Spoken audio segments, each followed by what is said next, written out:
talking to myself again.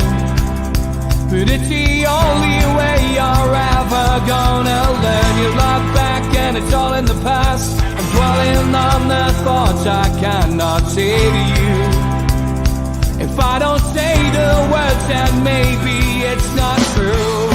And it feels alright when they come and say to you. Good evening, welcome to NUFC Matters with me, Steve Wraith. It is the three Amigos, the perfect way to kickstart your weekend. And it's Steve Hasty, Keith Patterson, Mitch and George joining us tonight. Good evening, all. Hello, everybody. And the reason we've got Steve and Keith on the top row with me is because we're going to start tonight's show by giving you just a review of our visit to the club, which was a nice occasion this week. And Steve, over to you, mate. Just want to give us your impressions about our meeting with Sarah Metcalfe and her colleague this week. Yeah, I think I was luckier than you two because I'd met Sarah before. I met her when we were in Riyadh with Mitch for the tour. So it was good. Also, I think Keith, we introduced Keith to her at the Green Man before the cup final. So it was nice to reacquaint ourselves with Sarah. She's got some job on her hands. I'll say that for her. I don't envy her being involved in supporter services. But what she's done is she's setting up a supporter services department, if you like. She's now got 3 or 4 members of staff. And anything that you have, any query that you have, she said, fire it through to them. You organised the meeting, Steve, just by a simple email to her, which is what she recommends other fans do if they have any issues or any concerns or anything they'd like to talk about or just acquaint themselves with her and that team. And lo and behold, we were invited up and we had a lovely chat. And rather than us firing questions at her in terms of what you're going to do about this, what you're going to do about that, I think our approach was always going to be, what are your plans? How are things going? What do you think you're going to be doing for supporters? And how will this new department work? And how does it integrate with what's happened in the past? She was well aware of things like the supporter liaison role that Lee Marshall did, the fans forums that have ran in the past, the way that the fans forum had changed before COVID in 2019. And the rejigging of it, and what they're hoping to do in the future. So I thought it was very invigorating to just be able to sit and listen to somebody from the club, just talking about what the plans are, what they're hoping to achieve, and how really it's going to be fan driven. It's going to be fan led. You've got issues that the fans want. They're not going to go and find the issues for you and put them right. It's up to supporters who have issues to take them to the club.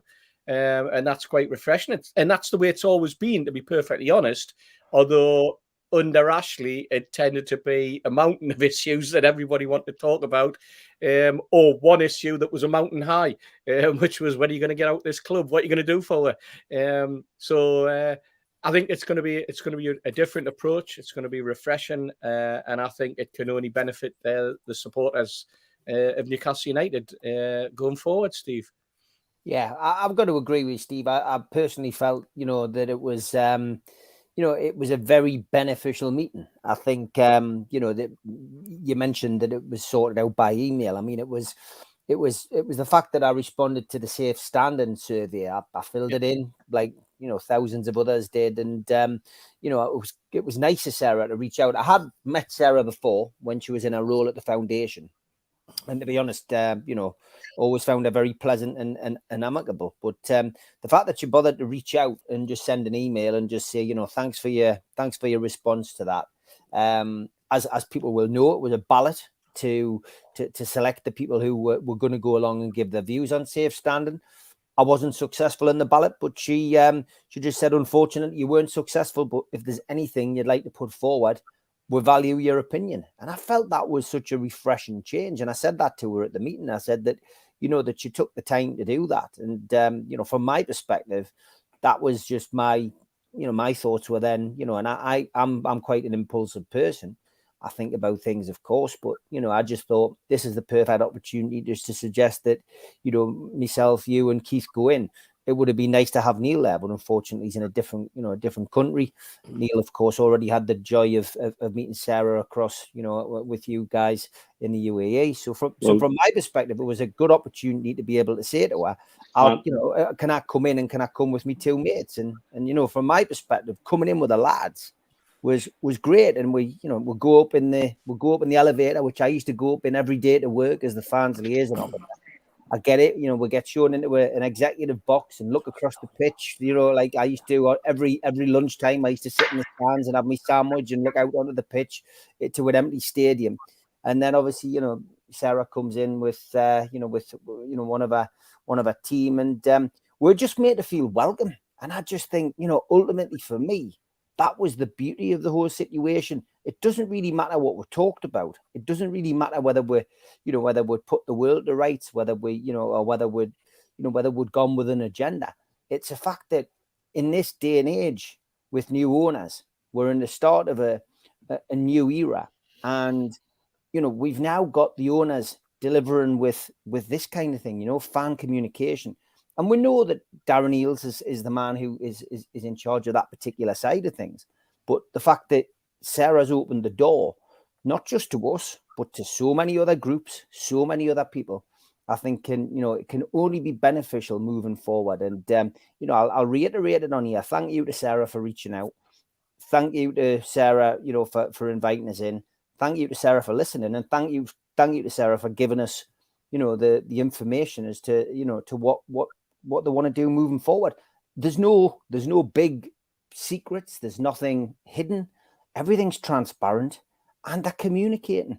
And the one thing I'll say to them is, you know, they deserve to be praised for that. And that's all we've banged on about. Go back and watch podcasts from prior to the takeover. All we used to go on about was communication. Go back to the days of Ashley. Go back to the days of McKeague. Go back to the days of Westwood. Communication was terrible. And in probably column inches from Malcolm Dix to Neil Mitchell to Steve Hasty to Keith Patterson to Steve Wraith to anybody, Kevin Miles, you name it.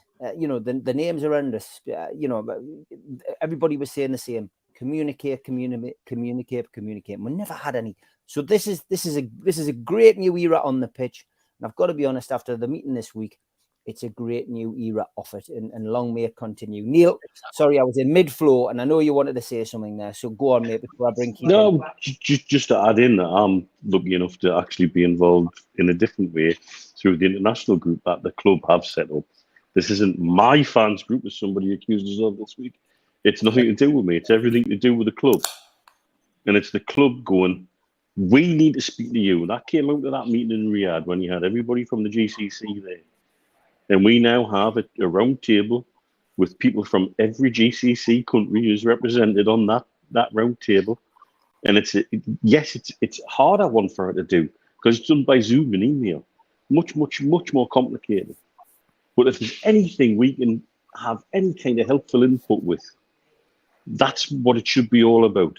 Take, for example, the document they released, which was basically a Newcastle United-ified version of the government document about what the fan engagement should talk about. And if they'd just taken 5 minutes to step back from it and go, this has got talking about changing the club crest and the club colours and this and this and this on, and if they'd just modified the wording just a little bit before they put it out, it would have caused a lot less of a stir than it seems to have had, because there's people that genuinely seem to think that they're talking about changing the club colours and all of that. That's not going to happen. It really isn't going to happen. That's not the intention of the new ownership at all. But a slight tweak of that wording before it was got out, and that's taken Newcastle to the next level. We've got them working at a level now where communication is happening on as many different levels as possible. And that's fantastic, and that's something we've only asked for ages. The next level is then allow us to become your critical friend. What did you think when you were doing that? What happened really when you were doing that? And, you know, as for example, somebody who's obviously close to the trust board, came out with this week that they'd only actually had 2 hours worth of input into the ticketing conversation. That's unfair on everybody. Unless they've got a super active WhatsApp group like the kind of ones that we have, that they can't have even had a chance to chat with the whole board about that, let alone have some proper dialogue. That's quite good though, Mitch, because 2 hours. A couple of weeks ago it was 12 minutes, so it's grown a little bit. Well, but even and these are the kind of things where encouraging everybody to be just that little bit more ahead of the game. That it's not just now engagement. We're looking for engagement at multiple levels. We're looking at ability to interact with people and say, look, we're not picking favourites here. We just need the input of this, and this, and this. And that everybody comes to the table, and every season ticket holder, every member, and every supporter around the world feels that there's a way to have their voice heard and to be represented. And it doesn't necessarily mean you've got to join a trust. It doesn't necessarily mean you've got to join a supporters club. It doesn't mean you've necessarily got to join anything, because a lot of people aren't joining us. Yet they need their voices heard. And I think that's all I've really asked for going forward, and all I've been interested in. Everything else is flim-flam and tipsy. It really is just window dressing. Anyway, sorry, I've stepped in when you Keith needs. It's all right. Keith's looking very annoyed. He's looking very annoyed, very upset. The candlesticks are all the pots and everything. So go on, Keith. We better let you get in first. Not at all. No, I'm joking, mate. I'm joking. If you remember when you invited us to come in, I was happy to drop out on a couple of occasions. And when there's people in the Northeast like Joe Walker and Johnny Allen, it's how many can go really. And for me, I went up with no desires or no wants, and so it was an easy meeting for me to sit there. And like you say, we just asked what's happening, just like how will you communicate to, let's suppose you've got 35,000 season ticket holders, 50,000 members, how do you communicate to them? And we asked, how would you involve people from overseas? And there's a lot of activity going there. They've got a lot of contacts. They mentioned Stu Penman in the meeting. He was mentioned, so there's dialogue already happening there. So to me, it was just refreshing. I got an invite. I went up and we were greeted very, very kindly. I just thought it was nice to see that a department already making for them, where in the past there'd probably just be one person. So if you've got 4 people in supported services, and then to willingly offer an email address for any fans that want to get in touch, supporters.services. And then you say, look, and you just think yourself, well, that's not normal. You know what I mean? In a lot of football. And then we talked about the football clubs, like what the Man Cities and Chelseas and people like that are doing. And so it was very much like just chat and questioning and just friendly banter, friendly crap. I enjoyed it. Nobody could be, disappointed or offended by anything that was said, because they were quite open and they were just sort of, it just seems as though they're going about things bit by bit and building it up. And you hope to get things right. We mentioned things like, supporters clubs, and I said openly in the meeting that I backed the one that's been put out there now. And I think in this club, we said in the meeting that there are a lot of different groups, different supporters groups, home and abroad. And there's a lot of, podcasts, there's a lot of, various platforms. And it's a massive support that's out there. There must be 100,000 people active in supporting this club. So when you've got that, times 2, Keith. Well, yeah, so a couple of thousand. But when you've got it, I've got no doubt at all that the supporters club that Darren Curry's launching is going to be massive.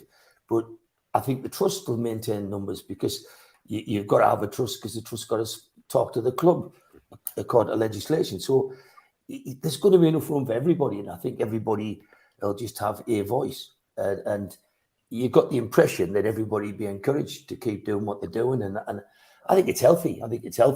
You know, if you just had one body represent everybody, it doesn't give anybody any choices. I think with Newcastle, you've got umpteen choices to go and do what you want. So you know, I went in there, didn't know what to expect, didn't have any agenda, and came out feeling informed, feeling, you know, as though it spoke to some really professional and pleasant people that you know are going down the right routes on communication, and yeah, I don't think anybody is going to say that, for example, there wasn't any disappointment with tickets for Wembley. You know, that's quite. Hopefully, the next time we get to Wembley, which I hope will be the next 2 years, those things will be addressed and be done in a better fashion. And it's a learning curve. You know, we mentioned when we were in there. You know, you've never had a time. I don't think we've ever had a time, or even when you go back to entertainers' time, where the demand is as big. You know, I'm talking about oversubscription for tickets. I've never seen anything like the Wembley spectacle, and that's the 7th time I've been. And you stood there and you think it was just crazy how many people. There's more people at Wembley without tickets than with tickets, and you know, I think the phrase is it's just going to get worse, or in my eyes, better, because it's what we've waited for all these years. But I enjoyed it. It was good. It was good just listening to you two. It was good listening to the girls in the meeting, and it was just friendly. It was just very, very, I don't know, just flowed, and it flew over. And then went a bite to eat after, and just thought. I suppose it's just good to understand a bit more about what Newcastle are doing, and anybody that hasn't done that, or anybody that doesn't want to go and talk to the club and who is curious what they're doing, I would say that they are putting people in behind the scenes to capitalise and to maximise communications. And I would hope in time to come we'll be much more informed than we have been for a long, long time. Yeah, I think the other thing as well to say is that what it did was it reinforced something that, as Steve said right at the beginning there, that we have endorsed and pushed for years and years, which is the importance of communication. And now you've got people in the club who see that, and it's not just them talking, but it's them listening as well. And that's what's important for fans, that there's an ear there that will take on board what they've got. Some things might be, you know, something that's out of, you know, their jurisdiction. You know, things will crop up, but at least you're getting that opportunity now. One of the things that I noticed was that, and if you remember, they're arranging teams meetings with overseas fans. A lot of that tends to be the expat community, see it in the Middle East or in the USA, or I'm sure they'll be doing it for the Far East and Australia as well. But I think there's a different demographic and a different way that they need to tie in, and it'll be interesting to hear people's views on it, with the more homebred supporter, the new supporter, the supporters from Saudi who are not expats, the residents and of countries like Saudi Arabia, the UAE, who are now coming in and wanting to be supporters. And I think there's a slight difference in the emphasis on how they want to communicate with a football club, because I think and from what I've picked up from conversations that I've had with a number of people, is they like everything to be done official. Whereas we are, as supporters, Newcastle United have always been independent. They've done their own thing. It's something that, you know, you go way, way back. Sunderland were very organised with supporters clubs that were affiliated to the football club. Newcastle United were a disparate group who, you know, nobody tells me to do this, I'm going to do that. You're not going to organise my bus trips. We'll go wherever we want. Nobody's going to tell me what time I have to turn up or all that. Sunderland was very organised, and that was the difference. And I think that's the difference, Dave. I mean, we've only got 10 in the supporters clubs. It's so much easier. Well, yeah, makes a lot easier, isn't it? You know, but it was. I think that from speaking to guys in Saudi when I was over there, they are desperate for an official supporters club. Yes, to be something to be tied into Newcastle United, and that's why we mentioned Man City, where they, for example, have supporters clubs that you can get one of the words they used was affiliated, but it's more that you're in line, you're acknowledged as being an official Manchester City supporters club. You get a badge and you get this, and yeah, you're right. They don't just want to be affiliated; they want to be official. They want to be connected directly to the club. It's a different thing, and you're absolutely right. And that's how Man City have grown their supporters in this region, certainly in the UAE. They don't want to be affiliated to you or me. They want to be affiliated to Eddie Howe, if you like, and to Darren Eales. These aren't cats that need herded. These are Persian cats who need groomed. Good way of putting it. Good way of putting it. George, I just want to read this message out before I ask you for your opinion. I know you weren't at the meeting this week, but it was nice to hear from Richard Naylor. Happy birthday when it comes, Richard. He says, I'm coming up to being 75-year-old in a few days. Love George, who really tests my memories as I've followed NUFC for 70 of those years. He went, his answers are spot on. Take care, George. So there you are. Nice message from Richard. Thank you. We all think that's really nice, and it's very appropriate on this thing, because that business about whether the club's going to change the crest and all the rest of it. Well, when people like the Chronicle put pictures out like they did today of crests from various times, they need to do their history. They put the City crest on is 1996. Get back another 40 years. They've been wearing the City crest every time they went to Wembley. That was our badge when we went to Wembley. It got knackered in '74 because we didn't. Somebody in the council chamber decided to get up with you and say, "Have you got permission to use our crest?" And the club just wrote a letter back saying, "Well, stuff your crest, we'll make our own." And that's how we changed away from the original crest. Yet there's the Chronicle with a badge that said 1996 to 1970 something, 19 something, and that's rubbish. It was, it's dozens of years, nearly hundreds of years, because every time we beat the cup final, we've worn that crest. So yeah. What you lads have been saying, I've been watching from the outside clearly, and really cheering on, because it all sounds so very positive, and that's the big thing. And it may be your discussions about people wanting to be official, wanting to be part of something, be no bad thing for us, because as Neil and Steve, the two Steves say often, with like herding cats. Well, is this not the way to get the cats herded once and for all, to get them all into the same pen, as it were?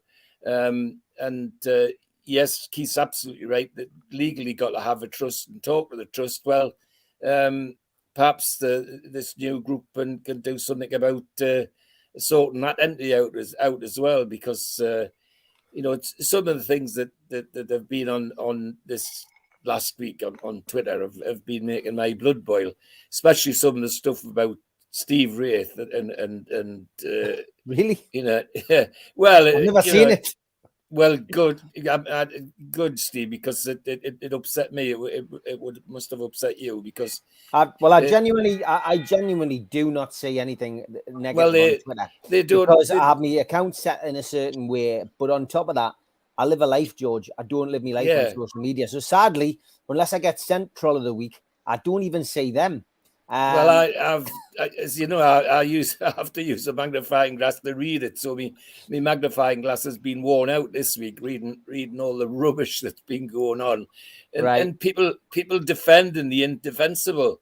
That's what annoys me as well. They're trying to defend things that have gone on in the past, which they really don't even know what they're talking about. But never mind. It's a positive vibe I want to stay on, because that's what you lads have brought back from your meeting, and that's great for supporters like me, ordinary supporters who've been around a while. We have not had anything like that ever. I mean, I laughed and chortled when Neil and Steve used to tell me about Lambias poking him in the chest, saying, you'll do this, you'll do that. I mean, what a difference. What a difference. Frog marching me out the club. Absolutely. They're going up the escalator as you're coming down. Yeah. That honestly was one of the most bizarre days. And you're like, wait, Not as bizarre as when the club Twitter attacked us. That was even better under Derek's jurisdiction as well. When their official Twitter account actually attacked me online and it became headline news. I mean, you just couldn't make it up, could you? You literally couldn't make it up. Nah. Thank goodness those days are long gone, and we're into a new positive vibe all together, and that's what's really important for everybody. And I've rejoiced this week seeing you lads go there, and chats I've had with Neil about what seems to be going on have really raised my spirits quite a bit, because apart from that, there's lots of pretty awful things going on in football at the moment, including this latest thing about Everton. I mean, the wheels are starting to come off, and they could come off big time for some of these clubs, in my view. And that would be quite sad. That would be quite sad in many ways, because that's not what football's about. I don't want to see Everton or Manchester City going down the pan because of some financial fair play rules, because I want the Manchester City fans and the Everton fans to have their football team, so we can have the sort of discourse that we have with the natural fans. But it's felt peculiar this week with all this positive stuff about us, and other negative things about coming out about other clubs. There's only another thing that's person that irked me.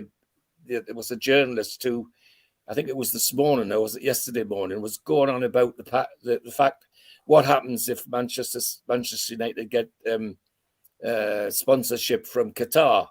Is that worse than Newcastle getting sponsorship from Saudi Arabia? And then he went into all the Saudi Arabia anti-stuff, which is dead and buried now, and didn't even once try to acknowledge the steps forward that Saudi Arabia have made in the last decade, never mind anything else.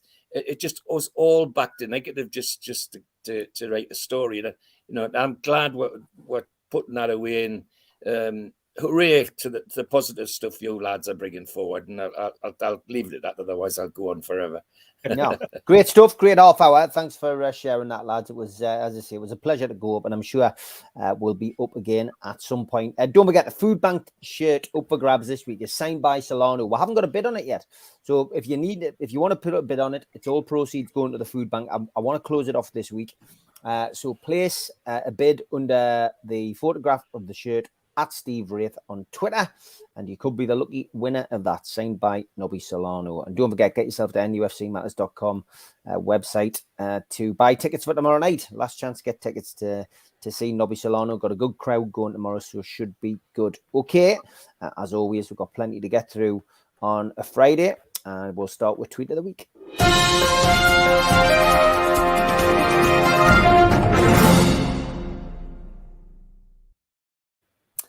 I did love this. Got sent this this week. Mitch coined the phrase earlier in the season. It's now in the T-shirt, which was won in one of our food bank raffles on Twitter. I think it was and it's signed as well, isn't it? Got the NUFC Matters badge on, and it's got Trippier scoring a goal. Do you know who that is, Mitch? Who bought that? Oh, can't remember. I spoke to him on Twitter this week. Yeah, great as stuff, well, because you said he's got us up, so he sees it every day, and I just think that's fantastic. It is nice to see it. Nice to see it. Craig Hope, he said, just wait until Alexander Isak is fit. Yeah, after his performance against Forest, it was fantastic. Liam Gallagher starting to become a fan of Newcastle United. I love Forest, but come on, the Magpies, keeping the Terry, Barrys, Garys, Larry, Harrys, Shellys, Shirleys, and the Sillers out of the top four. Come on, NUFC. Clearly enjoying the fact that Liverpool are struggling a little bit. Jack Tyndale, congratulations, Mrs. Pooza. It's a boy. What do you want to call him? Wankard. Oh, dear. Yeah, meow. Only in America. Only in America. Newcastle United news and banter put this up this week. Aye, then Isaac takes the ball off him. Then I've got him booking for no reason whatsoever. Superb. And Big Frank Chipper was at it again this week, asking Al to generate a tweet in the style of Steve Bruce, and it's nailed it. Look at me. Tell you folks, we're going to give it everything we've got out there on the pitch. We're going to roll up our sleeves, put in the hard graft, and get stuck in. It won't be easy, but we're up for the challenge, NUFC. How are the lads? Which was good. He then tried it again with Joe Kinnear. It refused to do Joe Kinnear. I'm sorry, but I cannot generate a tweet in the style of Joe Kinnear, as doing so would involve using inappropriate language and insults. As an AL language model, my programming includes the AI, values of Steve. respect, AI and professionalism, and I am not programmed to generate content that will violate these values. Is there anything else I can assist you with? That was brilliant. Brilliant that, Frank. Alan Shearer, I've sat in the stand as a fan. I've sat in the studio as a pundit. I've watched in the pub tonight with my mates, and you're getting it all wrong, VAR. It's not what you told us. And I think we all agree on this show with Alan Shearer. Toon Paul says the Mackems released a promotional film to sell season tickets and had to delete it because it's that bad. This one up for Keith and this one's for Keith and Neil. Harry the Headlock. Mitch put that one up. Brilliant. Looking through my photos from tonight, and I'm absolutely buckled at this. My brother literally had one job to do. He completely took his head off. Brilliant. Last time we played at the City Ground, and this is Zara, who supplies us with a lot of our tweets of the week. We were filming outside, and my mum, rest in peace, was giving me a running commentary, and that's brilliant. Okie dokie, shoot the ref. Well done, 2 fingers. What a heap of shite. Well done, NUFC. And have they not shot the ref yet? Brilliant. Thoughts with you, Zara. Super 70 Shorts. I was sold at dancing sandwiches, but clearly this establishment is leaving nothing to chance. Bar, cocktail, dancing sandwiches, and BJs. One for George here. 1960 security cameras. Looks like Wall's End, that. Hey, they were indeed. And thanks to Lee for this. He says, we'll travel back to 2021. Roy Hodgson is the manager of Crystal Palace. That's class. Stepping out of the TARDIS. The King Charles coronation mug's just been released. Dear me. Thanks, Ugly Camel. And Les Zeppelin.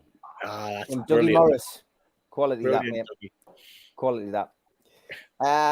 Mary the Geordie, I'd rather have a holiday and train in Dubai too, rather than play second fiddle to T-Rex, to be fair. On the news that Nick Pope was withdrawn from the England squad this week. And Byron Yates said he can't wait for Toon Post to hijack these. Man United will end up re-signing Jemba. Sheikh Jazim's plan to unite Man United fans, a global voting system for player signings. The most popular picks will be considered by the board. Wow, that has to be made up, surely to God. My director of communications has informed me that no rules have been broken, says Stig. Steve Hasty there as well in the front. Hey. More of that later. And a little bit more politics here. Just seen in the middle there. Fantastic. Fantastic. There'll be a Fulham fan that went for a quick piss. That's just at the shock of his life right now. Hopefully it's that dickhead who popped up on our timeline. You know the one. Yeah, I think he's talking about Ibs, isn't he? Our Fulham fan who paid a lot of attention to Newcastle United's timeline over the years. Most young people will never know the beautiful voice of Luciano Pavarotti.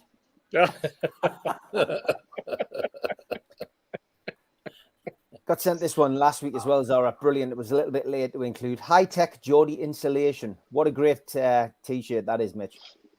That's fantastic, isn't it? And this was in the news this week. Sunderland bosses have been forced to delete their season ticket video after fans branded it shambolic, which is the thing that Toon Poles was going on about earlier. The clip it was posted with caption, "It's not the same anywhere else," and featured a supporter desperate to back his side wherever he goes. He was seen standing up, arms raised, yelling, "How are the lads?" in different public places, such as doctor's surgery and even a funeral. But fans called the Black Cap promo a big own goal. Tweets included, "Absolutely shambolic, whoever made that needs sacked." Also on Weary side, Ollie from Borough, put this up. Imagine if every football fan refused to talk to Newcastle fans about football. Every non-Newcastle fan turned their telly off when Newcastle were on. Every non-Newcastle fan refused to travel to St James's Park to watch their club play there. Every non-Newcastle fan refused to attend a home game if Newcastle were the away opposition. Imagine, it is possible. God. How bitter is that? If Evan epitomises living rent-free in somebody's head, rent-free in their heads, that is it. Like, thanks to Roger It Cook really for this is, one. isn't it?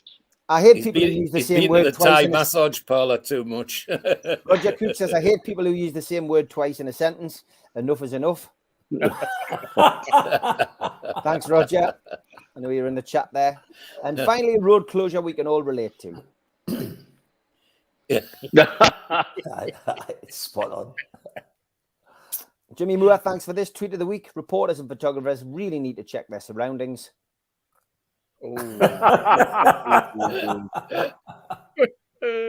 He also sent us this one, tweet of the week. I could go for this, he says. U-Haul and Oates. That's great. Oh, brilliant. Brilliant. And thanks to Dougie for this one. The most influential person on a football field is the referee, says Alex Ferguson. Yes, that's rearing its head again, isn't it? Yeah, quite looks right. Like Tom Dixon's been involved in that, or Albert. Just bought a painting of Fergal Sharkey on eBay. Good art these days is hard to find. Oh, true. It's true. Oh, God. In the news this week. Yeah. Big news.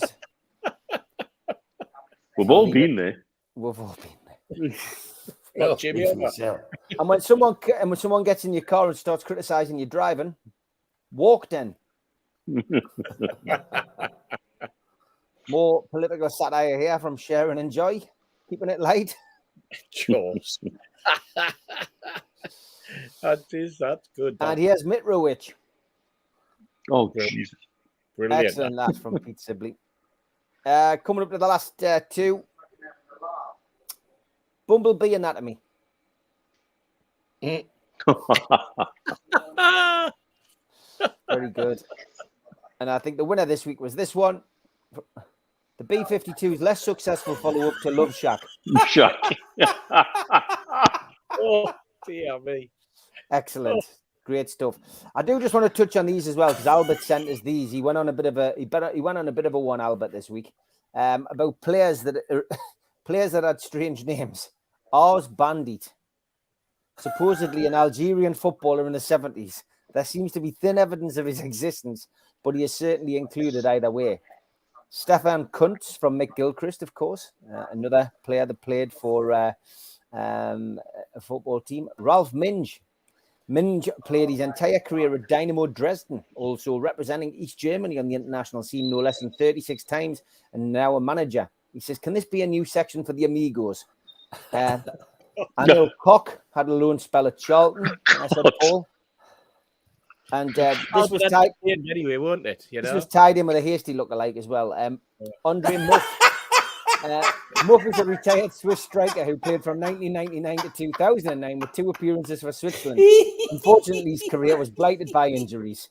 He then put Judy Dench and Stevie Stench at the bottom there. So a little cheeky lookalike. A little cheeky lookalike from Albert. That's all I'll say. Keep him entertained, yeah. That's your tweet of the week. I can add another one to that one, mate. Go on. Wasn't there a Portuguese goalkeeper called Quim? Probably. Find out, mate. Find out. Anyone's got any more of those bizarre ones, keep Albert happy and send them in.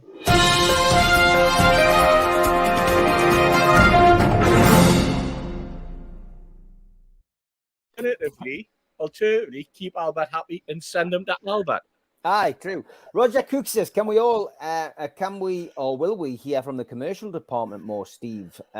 Possibly. Again, if you want any information, Sarah quite rightly said, just email supporter services. That's what it's there for. So anything you want to know, I guess send them an email, and I'm pretty sure they will send it in. Rich Joblin says, any discussion on how crap the website is when trying to buy tickets? Shambles. Had 2 in my basket and then disappeared, so now can't go to the Man United game. No, as I say, we were more on a listening remit rather than anything else, and that's one to take to the Trust Rich or the new Newcastle United Supporters Club. Get on their pages and ask them to bring that up with the club. I think it's the best thing to do, in that situation. Mark Byers, we're going to move on to this subject because a couple of people are talking about it. I'm a bit gutted. He says that the Amazon Prime documentary is only going to be available in the UK, Ireland and the Nordic region. Strange considering when we've got so many fans worldwide. Somebody else had said, Tom Dixon, what's your thoughts on the Amazon Prime documentary series? I can't wait for it to be out. So, you know, a lot of excitement, I guess. George, I'll come to you first on this one, about, you know, the documentary coming out, but it's not going to be available to everybody, which I think can it's going to disappoint a few people, that, although there will be ways and means of getting it, I imagine. Inevitably, it'll disappoint a lot of people if it's not freely available, and it's the other negative things that drags along with it, sadly. But it is sad. I mean, I can't wait to see if it's the thing I was involved in. So, you know, I'm desperate to see it myself. But yeah, it should be easier to get for everybody and not just a select few. And that is a bit sad, because a lot of the places that are counted out will have massive expat fans and all that sort of thing. So yeah, it is sad, and they need to think about how to put that right, because it could be a negative thing. Is it something to look forward to, though, George? Are you looking forward to it yourself, to watch it? Tom Dixon's certainly looking forward to it. Good, yes, absolutely, yeah. I mean, it's let's face it. If we're wanting to share what's happening to her, this is a good place to start, isn't it? This is a good place to get started and let people see who it is who are actually running our club, and how hard they fought to get there and all that sort of thing. No, I think it is a good thing as far as I'm concerned, and it lays a marker down for the future. Neil, disappointing, I guess, for people who can't see it. I mean, there'll be ways and means, I imagine, of getting it, though. Yes, I will have a way and mean. Yes, I will. Already do. Look, me and Steve could probably, Steve more so than me in some ways, could tell you about the discussions we've had recently about trying to get We Are the Geordies translated with Arabic subtitles and put out in this region. We've had a chat with 2 or 3 people at OSN. We've talked to people at FIFA Plus, which is their streaming platform, via Ali Khaled at the Gulf News. Sorry, not Gulf News, Arab News. And it's like 3D chess. Yeah, it's much more complicated than you realise to get multi-region deals for broadcast. And it's like, oh well, sadly you're applying on a Thursday and you're not wearing red socks, and therefore these things can't apply today. However, if you come back tomorrow and you happen to have a Union Jack that's signed by a former #1 Billboard artist, we might be able to help you. It's just complicated. And so if a deal's done, what they've done is gone for the deal that'll get into the UK, and probably multi-platformed with that'll be the other regions which come in, because it's a UK platform deal. People want to know about PIF. People want to know about the people that own Newcastle United Football Club. Yeah. They keep demanding these generational changes in Saudi, which just can't happen in 5 minutes. But what they might just get a vision of is what's happening and the direction everything's moving in.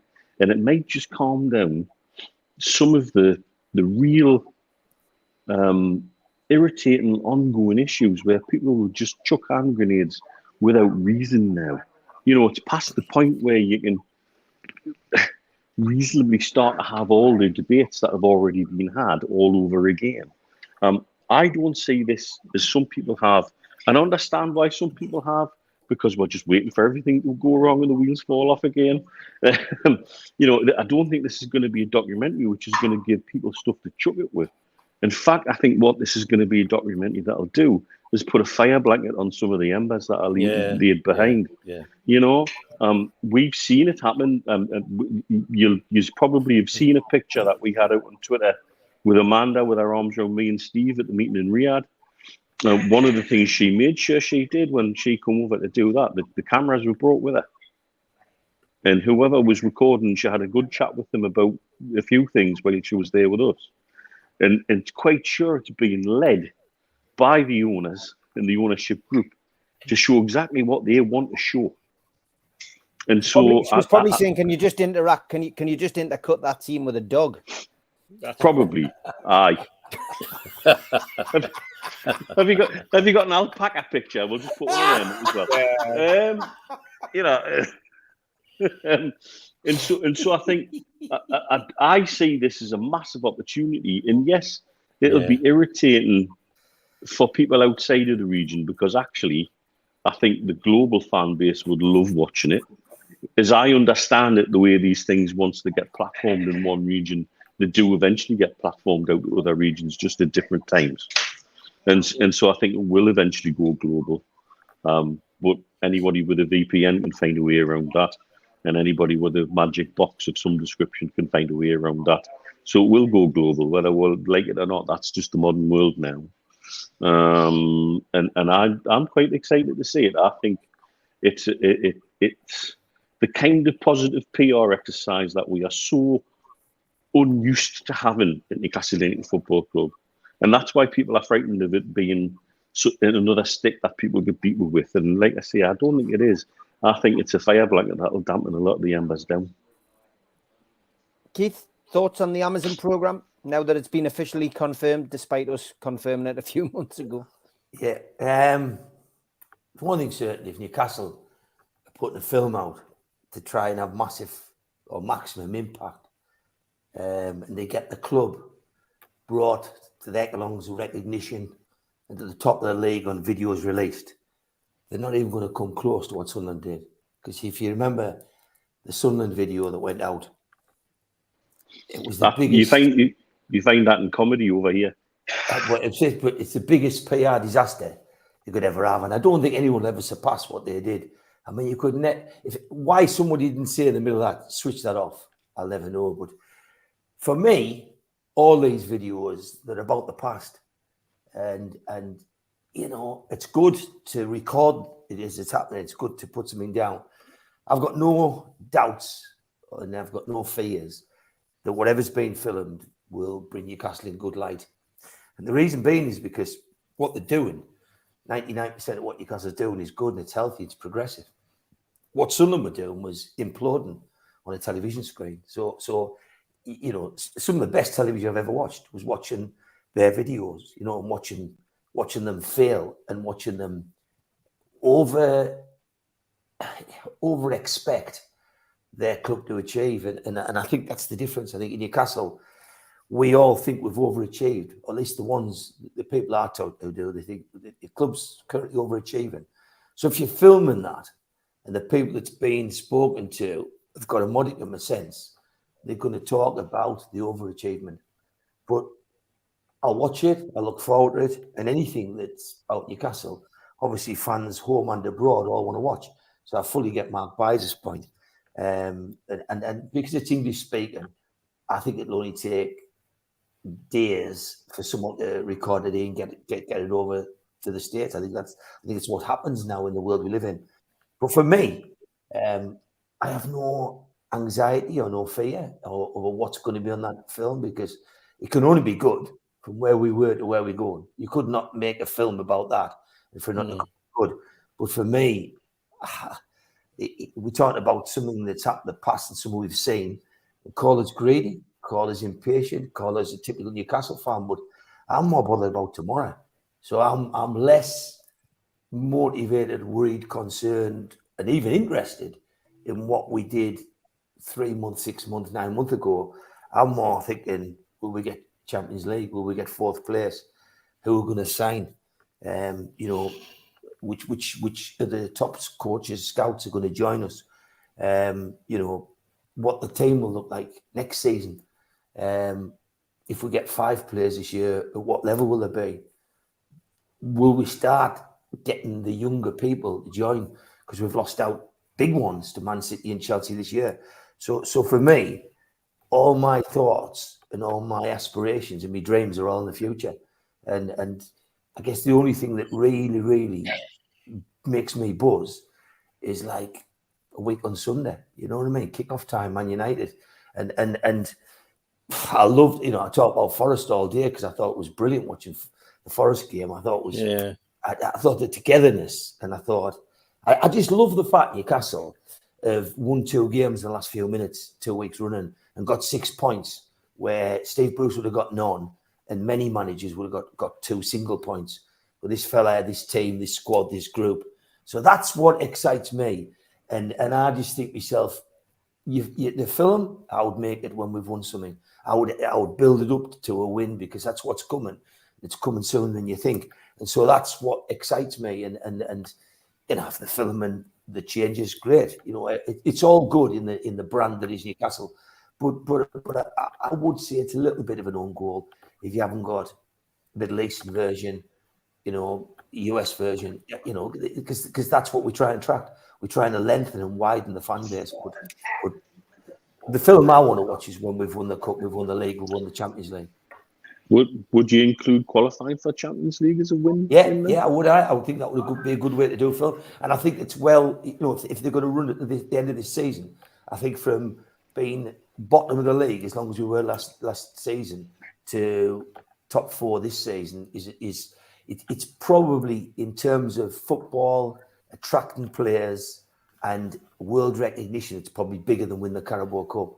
There's a lot of fans say that's their goal, but getting 4th in the league this year will do a lot more good than win the Carabao Cup, believe it or not, because no top player is going to say, I've got to go to Newcastle because they've won the Carabao Cup. But there's a lot of top players that say, I'm going to Newcastle because they played in the UCL this season. And I think we can still do it. I really do. And there's 2 games coming up, Man United and Spurs, and them 2 games will determine a lot. We've got some iffy away games, but you can't go to a place like West Ham and Villa and place like and batter them, then you don't deserve to be in it. I mean, it is for the top 4 teams in the league, and that's what we've got to do. And if we I tell you what, we couldn't have turned the corner better than the Wolves and Forest game. It was heart on the sleeve, it was the badge, and it was Newcastle, and it was all the lads put together. And Isaac brought us something we thought, well, we didn't know we had in that kind of level. You know, I tell you, in 2 games, he's gone back to, he's continued from where he was at Liverpool away, the start of the season, where you thought, shit, he looks as tasty as, but you know, I've got hope, and I'm just sucked into what's lying ahead, and that's why, if I was going to put on a video on, I'd probably put that Sunday one on again. If I was feeling down, I'd probably put that on, because I'd sit and pay myself again. Steve, what's your thoughts? I mean, you were involved, as I was, as a producer on the We Are the Geordies, and you know, that was great. You know, George, of course, was a contributor, and you know, we all did a little bit for it. But I mean, what's your thoughts on this? And a lot of people asking, is it going to focus on the boardroom rather than the pitch? But we've seen the cameras in the dressing room. It's going to be across the board, isn't it? I think.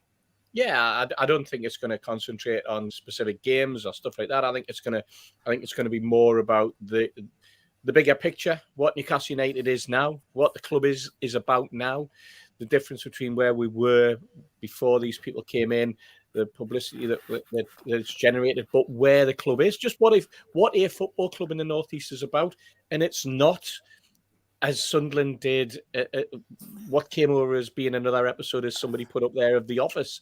It was David Brent-esque, wasn't it? You know, ironically, I mean, I suppose it is ironic. Newcastle have taken control of what's going to be going out.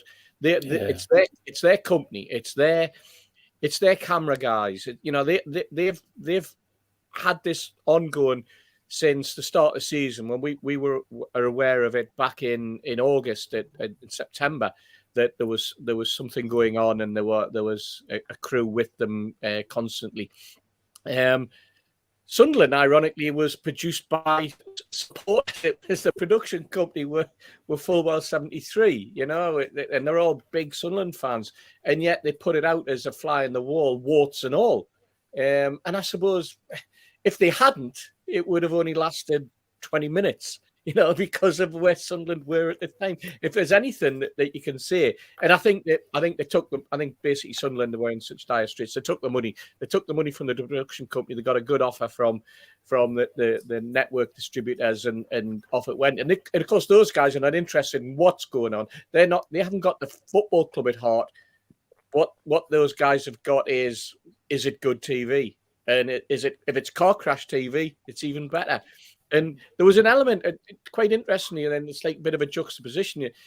Anyone who saw the Tottenham one, and you know, we heard Conte last week going on and on about Tottenham, and about the players and their attitude and this type of thing. And if you remember, just 2 seasons ago, Mourinho sitting in an office with one of his players, Danny Rose, who wanted to have a word with him and wanted to complain.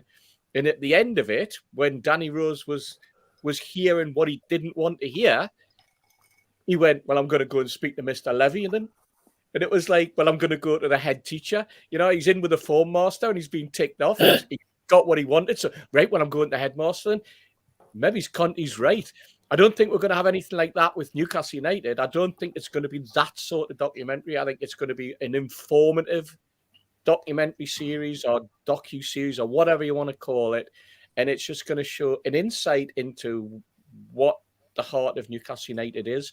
We did it from a supporter's point of view. We wanted to follow a season and wanted to see the club, and from the supporters' eye, how we went through, and you know, there was angst and there was concern, but we could not have got a better ending than the ending that we got. The promotion, the 30 seconds after the whistle went, and then finding out the result at Brighton, and all of a sudden, what an absolute barnstorming ending that was.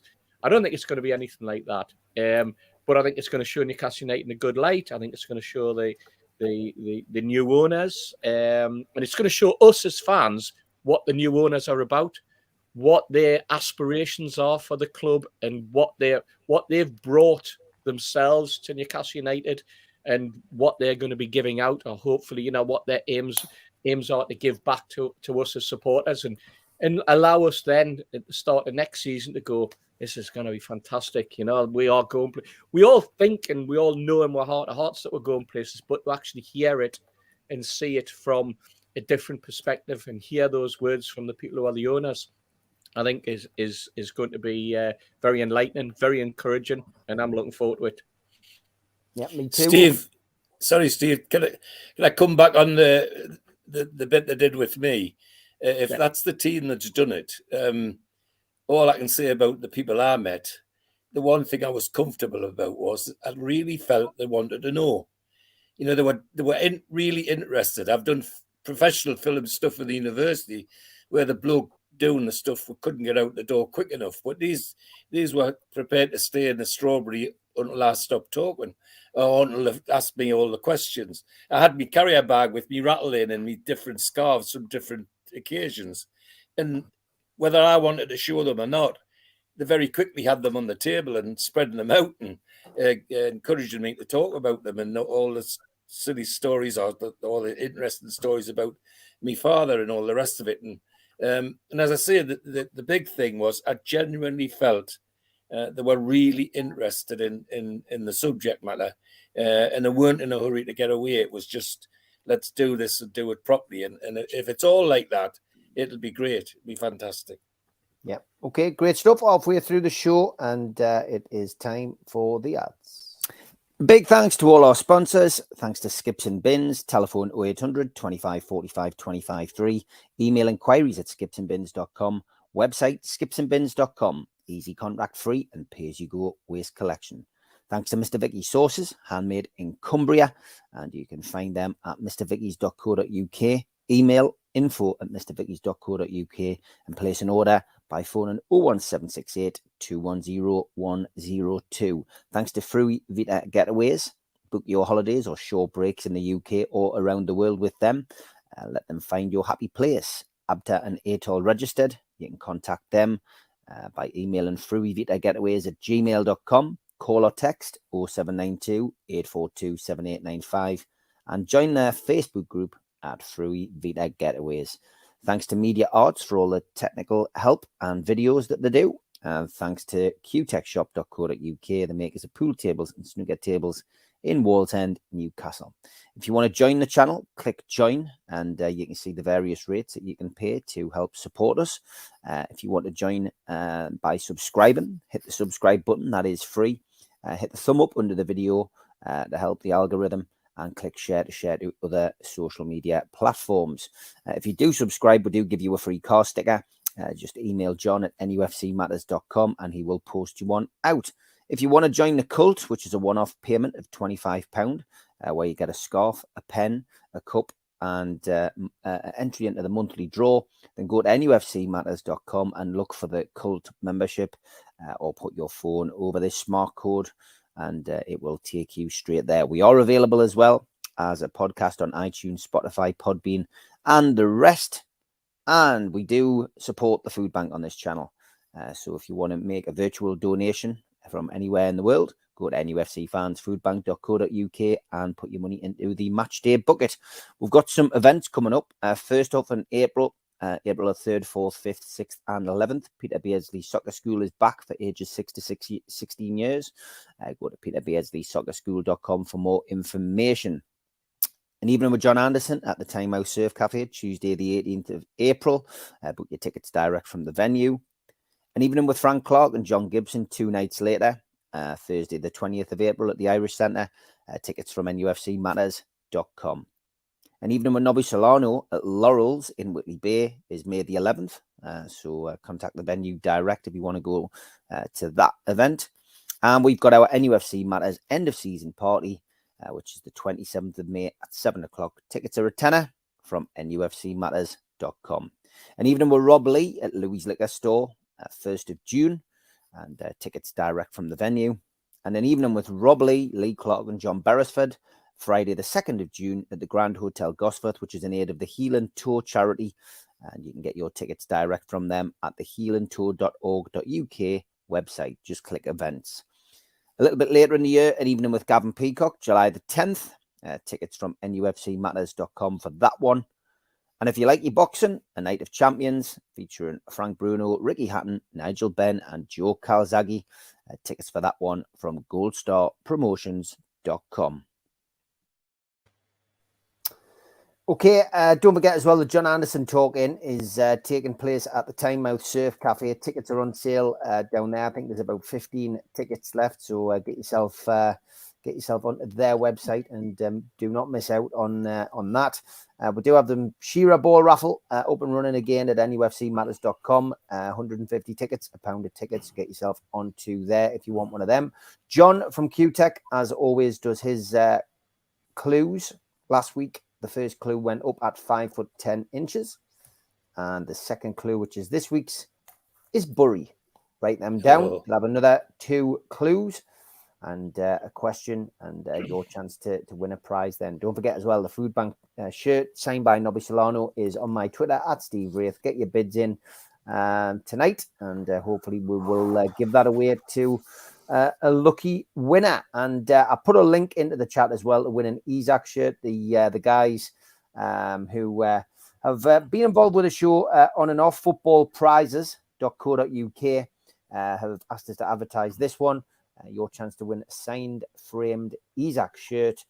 It's up for grabs now. So go to www.footballprizes.co.uk/product/Isaac to have a chance of winning one of those. And the guys who are organising this festival, the Great British Fake Off, have been in touch and said that they would like to offer 4 tickets on each of our shows next week.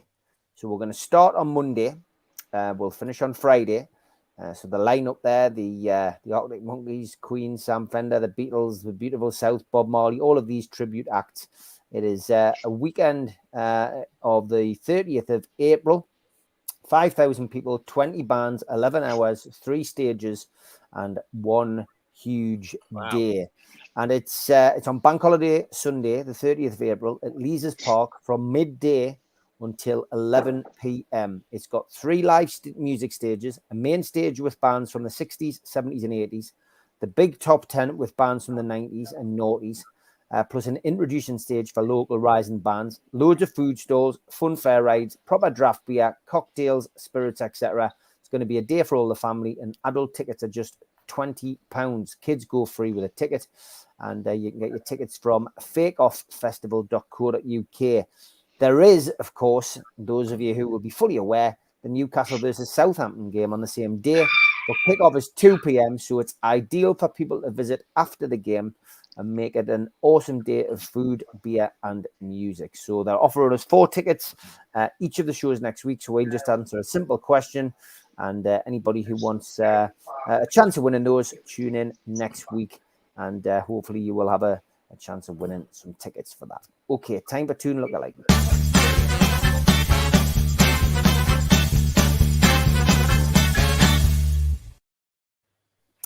Some varied pictures this week of Steve Hasty from Sam Chipperfield. Steve Hasty off down the shops, he says. And yeah. And then Steve Hasty waiting for the bus. Yeah. Thanks, Chippers. Very good, mate. Usual contributions. Rita Roxley with our usual apology. Sorry, Steve Hasty. Don't be sorry. It's fine. I inadvertently put this one up as well earlier on. Went to inadvertently, dear. Yeah. So well, there's me and you, Steve. Which one's me? Must be me on the left. I look a bit stern. I don't think it's you on the right. Definitely not. This is definitely you, though. You're looking perplexed. Andy Cooper. Stephen Steve Hasty looking sad. Yeah, I feel like that bloke on Dad's Army with a list, you know. Steve Hasty and the Morlock. Was that? What on earth a Morlock is? Anybody? It was that. That was Milburn, was it? Right. I just write that name down as well. Called a ringer. This was our photo outside the ground, and right centre friends let themselves go a bit. Yeah, thanks, Mike. Yeah, just writing that one down. Yeah, Albert was there as well. Is that Mr. Hasty? I'm sure I've seen him celebrating a hole-in-one on the golf course. Albert times 20. Yep, that one. Albert posted this as well. Yeah. Oh, Jesus. Which right. Get him on the naughty list, Steve. And then I've just got a selection of these from Keith Patterson. Patterson, yeah, I wait. No, they were sent to me. Oh, they were sent to you. Top of the list. I haven't got them. There we go. He said he lost the name, Steve, of who sent these. Yeah, I know who sent them. But there's the name at the top, Keith Patterson. That one's quite good at the top there. Thank you for confirmation, Mr. Wraith. Thank you. No worries. This one, guess who? Who sent that in? No name. I just could be anybody. Steve Hasty at the Oscars. Quite tasty there, Hasty. Hey, she won. She did, yeah. Steve Hasty at the back of the plane there. Hey, closer than you think. Back to the dogs, though. From Keith Patterson. This came through it's last not week. me. People He says, I didn't remember to see. People sending me them in, man. I think you're Albert as well. Yeah, I think you're Albert in disguise. I don't keep stuff like that on my phone. Stephen Kennedy said, I've just had a vision from the future. Mr. Hasty's going to need a hair transplant from his back in 10 years' time. Aye, that's what it's all about. What's that name again? Stephen Kennedy. Right, got that one. Aye. Greenface says, is it him, Steve Hasty? Rodney Martin. Greenface, right, yep, got that one. And Barry Hogan, has Hasty been knighted? Yeah. And this one from Stephen Kennedy. Bingo night in Roker. I see Steve Hasty's in the yellow. He's gay crashed again. Jesus. I'll give him that one. Brilliant. Oh my God. We've got to watch the top three, and the whole point I think of Lookalike is that you have to look like the person. Well, they're the spitting dabs of them. Well, yeah, but these three are probably the best. First one, Stephen Murat, looking for a new moped. Looks familiar. That looks like Hasty, doesn't it? Well, that does, yeah. I mean, that's number 3. That's class. Very similar to Steve, that. Number 2. Yeah. Oh, that's scary, that. Now, that was a young Hasty. The winner this week. Who sent that in? Neil Mitchell. Quality. Well done, mate. Looking at as well. The winner this week, Steve, is this one. The Hasty doll. That was class. I laughed at that one when I saw it. Thanks, Dad. I think we should be able to get them and mass manufacture them. The Hasty doll. No, man. That's absolutely brilliant. Brilliant stuff. So thanks for sending that in, Daz. I know Mitch had got in with that one as well. Keep Johnny Allen happy, that wouldn't it? Dear me. Rita then sent us this, Flabby and the Godfather. I can see that a little bit, yeah. Pretty good. Rob Vasey. Is he out of Sparks, the one on the left? Oh, Aye. well, both of them are. Both are, mate. It is All Sparks. right. I'm not Brothers sure as who. well. I'm not sure what he was sending us up for, but I just put it in as a lookalike. This was pretty good. A young Derek Wright in the suit. Aye. I could see it, Tom. I can see it. Hey, yes. Was worth a mention. And this guy, he keeps popping up on the team photos. I appreciate Steve Wraith's efforts to get in on these picks every week. Definitely saying Barry Hogan looks like Andy Parsons. Yeah. Wow. Very good, Martin. Very good. And one from Tom Dixon. Very good, Tom. I don't know. It's all right. He's got the look. It's just the hairstyle. It's no llama. Yeah, It's no they're llama. Argentinian, and that's it. Billy Trey went mental with this Italian manager last night. He did, didn't he? Aye. He was picking out Mike Bassett as well. That's now that was better. That's better. Similar, very similar. Yeah. And Rocky Toon, That was AP good. McCoy and Claire Bolden in the local bookies. That was I didn't quite get this one. It is Alan Shearer, Tom. Yeah. Tom Dixon then sent us this of Keith Patterson. Who? Of you. Tom Dixon sent us this of you. Oh my God! Gee, I mean, look at that bottom right. Yeah, He I just tell you what, basically just it used the just shows reface. 'cause I'm not good looking, and it compares to. He then sent us this one. It's just another. It's like it's Bruce Willis, isn't it? It is, yeah. This one was sent in from Toon Boy. Wingless Mitch on time out. Mitch.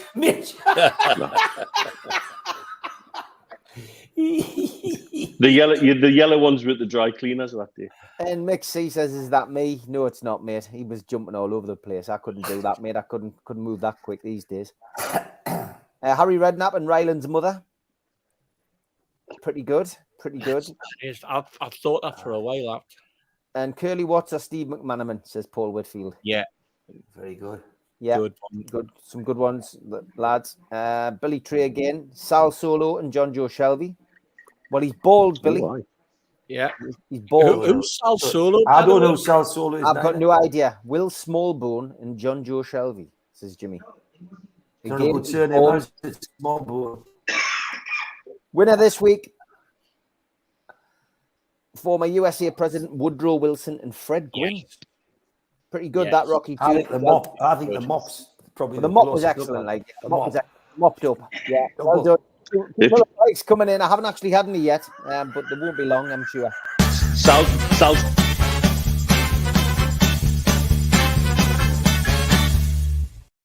Go on, Mitch. Who's Sal Solo? X-ray specs. Right. Got you. Okay, right. Okay. Thanks for them anyway. Mitch, couple for you. BT says, I understand that the Riyadh Air is not in the running to sponsor Newcastle United next season. The aviation project is unlikely to begin major promotional activities until closer to its launch in 2025. Is that right? Or Might be the case. yeah, Might be the case. Look. I tell you, in the last couple of weeks, the two aviation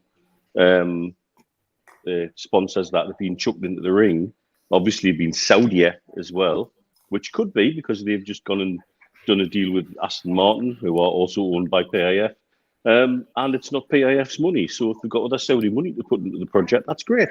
It's not theirs. And then the other interesting left field shirt sponsor was Qatar. Yeah. And that would be, they don't have a shirt sponsor in the Premier League. They don't have exposure in the UK. And wouldn't that be a curious, almost ironic shirt sponsor to appear after everything that happened, while the softening of the entente increases between the two nations, and PIF are looking to buy a stake within beIN, and then all of a sudden Qatar Air are advertising everywhere on the front of the Premier League football teams. That one's properly left field. I've got no idea whether it would ever come to pass, but that one kind of kind of excites us in a really bizarre way. But it's certainly not off the table. In regards to sponsorship this summer, is quantity more important than quality, Mitch? Surely the cash carries the stadium name. Personally, if it benefits the team, then change the name. Time for new memories. Value is the word. We want as much as we can. Doesn't matter if it's many or few. It's about volume of input, cash-wise, that we can genuinely and legitimately hold up to anybody who wants to look at us from an FFP perspective and say, this is good value, this is why it's good value, and it puts more money in our coffers. That's what it's about. Yeah, we do want a tractor sponsor, though, don't we? I would love a tractor sponsor. That's vital. We've got to have a tractor sponsor. And the other question there from Ian Toon Trader, he says, "What's happening in Dubai, Mitch?" He says, "with the team and how they're getting, how they're doing out there." Very low profile. Very low profile. I know where they are now, and everybody's in the same place now. And I know they were looking. I don't know where they finally decided that they were going to train. I believe they were looking at the pitches out towards Garhoud, where the police pitches are, which are superb facilities, to be fair. I think they've organised a friendly against Gulf United, who are managed by Stephen Taylor. Yeah, that's right. And that'll be, I believe, behind closed doors. But if I can squeak a couple of doors open, I might have a go. Let's see what we can pull out of the hat there. I'm gonna bug me good mate Chris McCarty off Dubai iRadio, who Steve knows, because Chris has got quite a good relationship with Steve Taylor. So if I can get Chris to even see if a few we can get in on a press pass, I'll have a damn good go. You know what I'm like. And Danny Guthrie. And Danny Guthrie as well. Leave the budgie smugglers, mate. You'll probably not get a ID. Well, possibly. Although it's Ramadan, mate, I've got to be careful. I don't want to be arrested, you know. The other thing that I was going to bring up tonight was Tom Lynch. There he goes. Yes, there was a Quim, played for Sporting Cube. Used to snigger when he cropped up on Championship Manager in 97-98. So he was a bit hairy on crosses. Yes, he was very hairy on crosses. No doubt about that. There was Gary Milliken also said, didn't the Spanish Macams have a player called Tabuanca? Tabuanca. Apparently they did. And there was also a player called Jimmy Muff who played in Spain. On the commentary, it said, Jimmy Muff's been diving again. It was on Soccer AM on the Third Eye audio. Thanks for that. Keith Gray, good evening, mate. Hope Woody's well. He goes, if Man United and Chelsea win European trophies, 4th place drops to Europa League. What's your thoughts on that? Can we all stop worrying about things that are beyond our control? It's wise words. There was a message on earlier.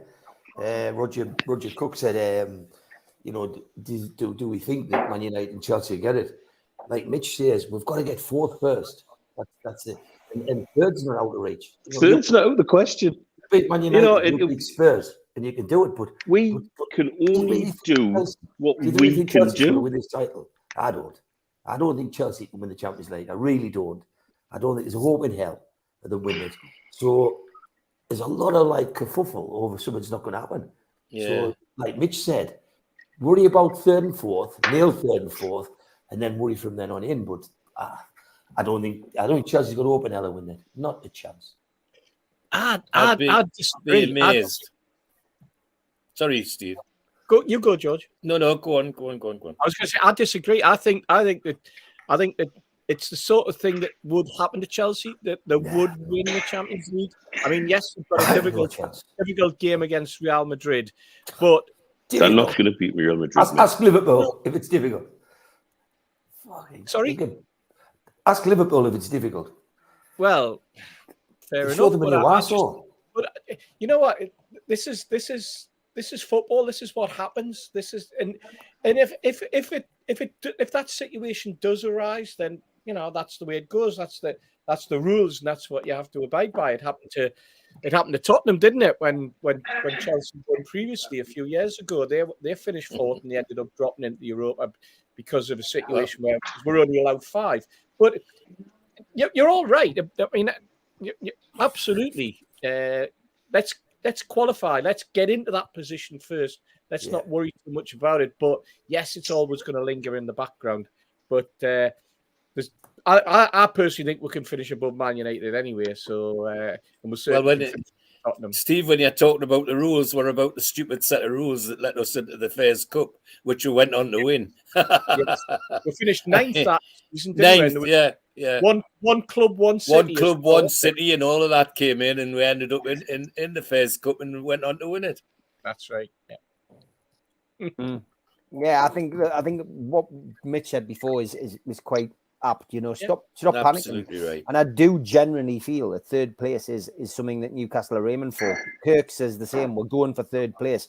Keith, you're optimistic as well, aren't you, Keith? You're really optimistic about this. And all the teams around us aren't playing particularly well. You know, they're not the best version of themselves, and Newcastle just need to concentrate on what they're doing and let the football take care of itself, let the goals take care of itself. The other thing we forget about, like, is you've got Joe Linton coming back, but you've got Isaac. Just, to me, he's just hit a different level. You know, Miggy will be back in a few weeks. But we've like, to me, young Elliot Anderson's become of age against Forest. I think he put his name on the board and said, "I'm here." And you know, like, I never ever thought. I've seen games over the last 4 weeks where Bruno stood next to Willock and Longstaff, and he hasn't been the best player in the midfield, which is unheard of. But that's where they've, you know, become, their balls have dropped and they've become men. And now I see Elliot Anderson's doing the same. And I've got to tell you, that strike, people go on about, you know, his goal and that, but that strike he hit on the volley, Christ, you could go for 5 years to not see a ball hit better. If that had gone in, he'd have been showed for years. It was almost an outstanding goal. But like, for him just to come on the pitch in 2 or 3 minutes, strike a ball like that, tells me there's a player and a half in there. And like, who would be happier than us? You know, that's when I say you talk about videos and films of the past, but you talk about what lies ahead. What lies ahead in Elliot Anderson's boots. And you see things, I saw things this week where they said certain championship clubs expect to get him next season. Well, I'll get a curly perm, because nobody will get that kid next year. That kid will be playing in the Premier League. And for me, he'll become a baller. He'll become a proper player. In the same way Ford did at Man City. Anderson could come through this club, I tell you. Keith, you're absolutely right. And this vindicates not sending him out on loan. Exactly. He's finding everything's just come together. You know, and you're right. It's not just about the goal that was choked off. That strike, if that had gone in, they'd be showing it in highlight reels for years to come. Unbelievable. And you don't have a fan base create a chant about someone along the lines of Jordi Maradona. Right, exactly. Without him having done something ridiculously special when he was out on loan. I agree with you. And you're absolutely right. And now it's just the time that we might benefit from that. And when have we ever said that before? No, but so long since we've said that. You've got Isaac comes back, and then you've got you know, it hits real form, but he's only 90% fit, tongue in cheek. And then you've got Joe Linton on his way back, Bruno's, and you just sit there and you think, you know, we've only talked about 10 or 12 games. It's not a long time. It's a great time to support Newcastle at the minute, and all these people, you know, worrying about what's going to happen. Like, we beat Man United a week on Sunday. I'll tell you something, their asses will start twitching. And Man United are very distracted at the minute. Casemiro, 31-year-old, on obscene money signings and everything. And I tell you, they can look impressive when they're coming at you, but you know, were they impressive when they played Liverpool? And that's the difference. I don't think this Newcastle side could get beat 7-0 off somebody. I don't. I think this Newcastle side are more together and more committed than that, just to fold and collapse. And the other night they were awful until Fulham imploded. Yeah. I mean, Fulham looked like they're going to win the game, but easily. But what I would say to Newcastle fans is don't worry about what Chelsea and Man United won't both win their respective trophies, full stop. But don't rule Newcastle out, not catching Man United and doing it. And to me, I couldn't have been happier for one lad in the whole squad, 25 players, Elliot Anderson, came on that pitch. And the other thing is, people said about Isaac, they said, "Oh, do you say that they say where he bent back and got that first goal? Do you see how easy he took the penalty? What about when Isaac was laid on the floor and he stood back up, juggled past two men and chipped at Elliot Anderson for that header? That was the move of the game for me. Yeah. So there's that much good coming out of Newcastle at the minute, and I think we've gone through our little lull. And if we're ready to take off again now, with 6 points out the last 6, we could smash this run in. You know what's also good, guys, and it's the fact that we've now got a situation where players are getting the opportunity to grab the shirt and keep it. Yeah. And in a squad of 25, you know, you've got Elliot Anderson that he grabbed that shirt, he came on, and now it's his to keep. You know, we saw enough of him for us to confidently go, you know what, perhaps that lad does deserve a run out. I mean, I was very suspect. And it's the same with Willock. Willock, for me, you're talking about Willock and Longstaff, and they have become men. But we did say right at the start of the season when about Bruno, we said players like Willock and Longstaff will come on a ton because they're playing with good players. And that's what's exciting about what's to come at Newcastle United, because there's better players come into the club, other players raise their game to stay. The shirt is now the one that Maxie's got to try and grab back. I agree with you. Yeah, 100%. We'll see the making of him. And also Almiron. Almiron is out injured at the minute, unfortunately. But Almiron's place is in jeopardy. Come back hungry, And then you look at Isak and you go, you know what? He's playing out of his skin.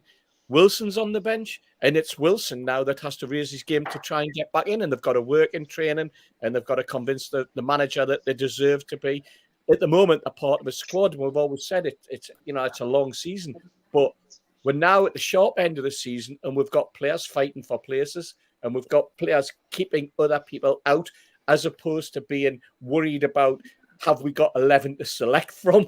Which often happens at this time of the season. So it's all good, and it's great. That's what I'm excited about. When you talk about Elliot Anderson, Steve, you look at him. If you saw his face when that goal was getting looked at by VAR, and he got a header, which is like a match.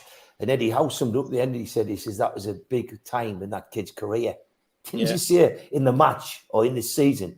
He says that was a pivotal time in Elliot Anderson's career, because he's coming on television, live football on a Friday night to win a game away at Notts Forest and get Newcastle right up in the thick of it, Champions League. And that kid was looking at the TV screen, like the face of sheer gutted was written all over it, and that to me, it's the region. He's from the area, and he's climbed to a level, and like that was his moment. But that's going to come again and again. He's going to get some chances. The other important thing, Keith, was he didn't let it kill his game. No, he didn't. He just carried on. There are players whose chins would hit the floor, and you wouldn't have seen them for the rest of the game. Yeah. Where Elliot Anderson didn't. He just got on with it and tried even harder. Yeah. If that volley had got in, I think you almost certainly would have seen or would have heard that Steve Clarke and John Carver would have been wrestling with Southgate to try and get him as a Scots international. If that volley had gone in, it was like another 50% weight off his little shoulders, and you're saying, "Oh, son, just go and do it again." But I think watching that volley, how close it was, watching that header get cancelled, and then watching how the kid he had a little jinx when he run through the box.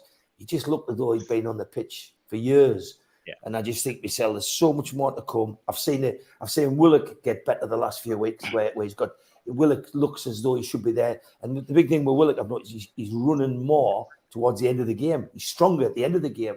And then you look at Longstaff, who just does so much unrecognised graft. And I'm thinking, we haven't even mentioned Joe Litton, Bruno Botman, or Isaac. We're talking about Willock, Longstaff, and Anderson with great optimism. And that's what excites me. I say stuff Chelsea, stuff Man United. I couldn't give a shit where they finish. Let's just finish third in the league and put 2 fingers up at everybody. I love it. Good crack. Well, get your fingers in your ears, folks, because it's time for the DMS.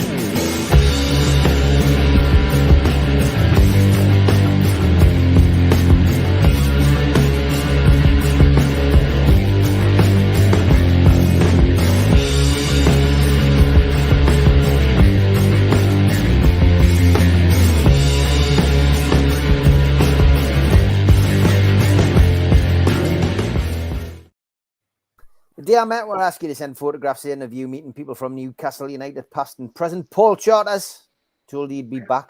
He's photographed him and his grandson to start with, but then it gets progressively worse and then progressively better. Here he is with Kevin Phillips outside the ground. Unbelievable, Jeff. But then he moves on. Oh, That's better. Quality. It gets better though, lads. It does get better. Wait for it. Wow. Brilliant, son. Then Great picture. Wow. Yeah. Callum Wilson. Yeah. And he finishes off with the creme de la creme. Oh, Big brilliant. Al. Yeah, Charters, great. brilliant, mate. Well done, mate. You've done yourself proud this week. Yeah, well done. Keep them coming in. Send them to me, and we'll get you featured on the show over the next couple of weeks. We've probably got about enough for about 4 or 5 weeks, so keep them coming over.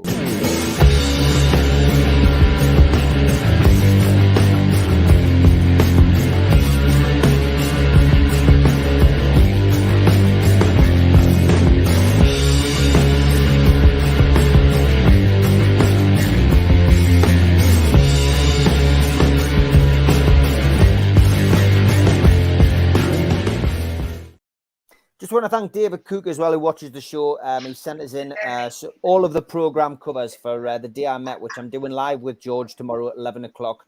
And I think the fact that you've actually photographed your own covers is fantastic, because I know George does a lot of research and gets a lot of his stuff. So I'm just going to filter my way through George's photographs, filter my way through yours, and use the best of both, mate. So thanks for sending that in. He's also sent us a couple of little things which George won't have, personal mementos. So I'm going to include them tomorrow as well. But we'll be on 11 o'clock tomorrow. What season are we doing, George? 73, 74. Yeah. Fantastic, mate. Looking forward to that. Dean Smith, good evening. He's whatever, good morning, good afternoon, whatever time it is in the US. He says, great show. I've dialed in from the US. The clubs had a great video call recently with fans in the US and Canada. Refreshing. What's your thoughts on fans across the globe getting more formally involved? We did discuss it at the start of the show, Dean, so give that a watch, because me, Keith and Steve were up at the ground this week meeting Sarah. But yeah, it's fantastic. And we did also, I didn't mention it at the start of the show, but we did put in, requests from Andre, of course, Toon Stato and Al Walid, who were on the show, Stu Penman as well. The good news is that they've already reached out to Andre, and Andre is actually going to meet the club when he's here next week. So that's fantastic. So, yeah, Dean, watch the start of the show later. Get Kevin involved as well, mate. Give them a shout for him. Yeah, sure, Kevin will. Well, Kevin follows the same advice, gets in touch with supporter services. I'm sure he will be involved 100% as well. Stephen Renforth. Steve, I hate that music. Please change it. But I like the mob. I'm waiting for somebody to come back and say that they love it, because it's just it does split people. Don't be fooled, lads. We had 4 left backs on the bench on Friday. Lewis, Richie, Manquillo, Target. So we are on the bones, Steve Hasty. Alan, you were positive on Monday. Stop going back to being negative, mate. What's Kevin Phillips doing at our gaff? Says Mozza. Exactly. Yeah, he was obviously up there seeing how it's done. A lot of people talking about Gavi today, Steve. Gavi to the tune. What does the panel think? Fits our plan. 18 years of old and potentially a free transfer. What's your thoughts on Gavi?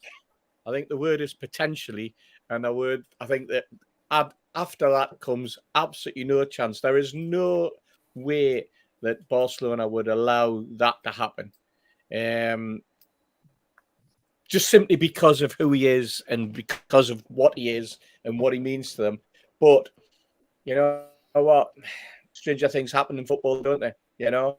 But he is an exceptional footballer. But, I mean, Barcelona are a mess. I mean, the very fact that they can't sign one of their own players tells you an awful lot. But they have this magical way of being able to twist arms, twist faces, twist wallets. Whatever you want to twist, they'll twist it to get their own way. I'd hate to play cards against them. Good point, Keith. I mean, we're going to get linked with all sorts, and depending on what European competition we end up in, it's nice to think of players like that, isn't it? It is, and there's been 3 or 4 linked, and all these players have got to go somewhere if they don't sign for the clubs they are, and eventually, and might not be this year, it might be next, the year after, whatever. I'd say within 3 years, more of these players will become in Newcastle, and more of the people would take Newcastle in the top 3 choices of where you want to go. For me, it's like anything. It's you can buy for the future and you can buy people, but I keep thinking of here and now, and I keep thinking we will finish in the top 4. We will get in the Champions League, and the one name that just makes me want to, I don't know, dance under a cold shower is Osimhen. You know what I mean? That lad is ready for buy-in, and he's just he's an exceptional talent. I don't care what anyone says. Someone said the other day, if some other players played in that league, Christ, they've battered all the top teams in that league, and they're unfashionably so well ahead for the title this year. And there's him and the one who is the Maradona nickname. The 2 of them are just exceptional players, and that's where I dream. And I laugh, when I read some of Twitter where people say, "Stop building your hopes up," and you've got to, we shouldn't be wanting to go in Champions League this year because it's too early. According to who? Who says it's too early? Because if you spoke to people like Wilson, Callum Wilson, and Kieran Trippier, and look at the ages, 31, 32. Now's the time. If they're going to go into the Champions League at 32 and 33. You can't deprive players like that. It not being the right time. You qualify for these things. You go and buy 5 decent players. You go with a good squad, and you do what you've done this year. Yeah, excel yourself and run your balls off. But it's not up to fans to decide when it's too early and too quick. And for me, all fans have the right to do is dream and watch. And I dream all the time about what the future is going to look like. And I just love watching. I can't watch enough, but I just think we need to just let happen what's happening and not worry about all the other teams. And when you talk about players like him, Steve, you're talking about, you talk world beaters, you know what I mean? And we've been linked with 5 world beaters in the last week. I hope we get 2 of them. You know what I mean? That's just a dream, isn't it? Definitely. Mitch? Not too early. There's never too early. Spot on. I think we'll never have, actually, with Chelsea, Liverpool and Tottenham in the state they are at the moment, I don't think we've got a better chance. Right. Let's do it. Let's go for it. Solve the plan. And look, you know what? If we go for we miss out, that's fine too. We're still on target. We're still on track. It's no lose. Stu and I had an interesting conversation with someone tonight while we were stepped out of the bar and we went and had a light bite in Pragos in the Media Ritana, and we got a phone call during that. And I'm going to leave this until the professionals on Sunday because it's Stu's chat, not mine. But it'll be worth listening to because the name will blow you away. Looking forward to that. George, young players. Yeah. Well, the big thing for me is that these players are being associated with Newcastle United, and I think that's absolutely wonderful. That we're not going to get them is inevitable because we can't take them all anyway. But it's great that we're actually in the same market as all the others. The Barcelonas and all the rest of it is great. And Steve, that from all this week when and all the other platforms have been asking about where we're going to finish. I've been third from day one and kept it at third. Because some of the lads on the fans forum, for example, were saying, well, maybe it's too soon. This will happen. That'll happen.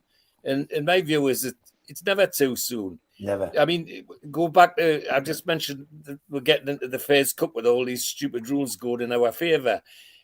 Even local papers were wondering if that was going to be a disaster for us because we weren't tearing up trees in the league or anything at that time. And, even local papers were saying, well, it's the strength. But the further we went, the more surprises we gave. And it raised the game of the people on the field as well. Yeah. Players like Pop Robson and one or two others. The FA's Cup run just highlighted their skill and showed the world what they were like. So same thing could happen with this lot. That they're already playing out of their skin for us. If they're going to play for us in the Champions League, that might be the next step up for some of them. And as you rightly say, Trippier and Wilson and the people that are around the 30 mark, this is their time. This is their time. And Shaw, I mean, great international footballer, nowhere in the Champions League. But by God, he'd run through brick walls for us in the Champions League, and so will some of the others. And Dan Burn. So I think you should look at it the other way.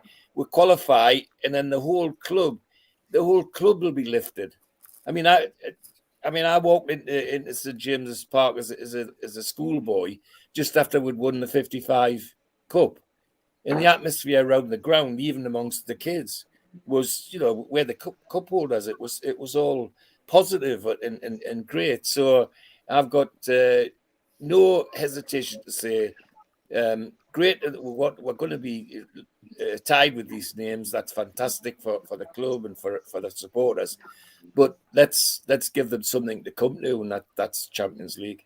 Yeah, I tell you what's funny, guys. The way the national press have handled all of this over the last 9 to 12 months. They started off by talking about all the other teams and then occasionally throwing our name in the hat. But they did it as though we were going to blow everybody out the water and spend ridiculous amounts. Then when we start to have a good run, they had to talk about us in terms of where we were and how we were playing. And all of a sudden we're a threat to the top, to the big six.